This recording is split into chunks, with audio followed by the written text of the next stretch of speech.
on, um, another definition or an example of citizenship. So in the United States, citizens are expected to give allegiance to the government, and the government is expected to protect the safety, rights, and freedoms of the citizens. So this is kind of like a give and take relationship.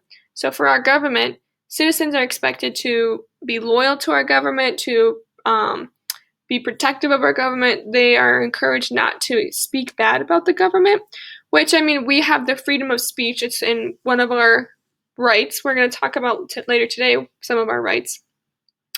But this is just saying that citizens are expected to give allegiance to the government. That means that just like they support the government, they support the government's leaders, and they, like we have our Pledge of Allegiance that we do in school. It's where you're saying, I pledge allegiance to the flag of the United States of America. And we're under one country for which it stands, etc., etc. So they're saying that this is my country. There's a lot of pride for America. Like think of 4th of July. We celebrate it every year. And 4th of July is celebrating our independence from England, which is where America became their own country.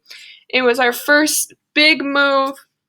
So we have a lot to be proud of living in America, and there's a lot of things that America can still grow on, and we have a lot of things that we need to fix. But America as a country is something that we should fight for, and we should love, and we should protect. And that's what this is saying. Citizens are expected to give allegiance to the government. And in return, the government is expected to protect the safety, rights, and freedoms of the citizens. So I think on Wednesday and Friday, we'll be talking about what the Bill of Rights is. And the Bill of Rights is the main thing from our Constitution that protects us. Inside of it has our rights and freedoms as citizens. And within that, we are considered safe under different rules and amendments, which means we can't be persecuted unfairly, unjustly by the federal court system. We have our rights when we are dealing with criminal and law circumstances. We have freedoms like freedom of speech, freedom to assembly, and all these different things. So they're really great things that we have as Americans within our country. So it's a give and take relationship, like I said before.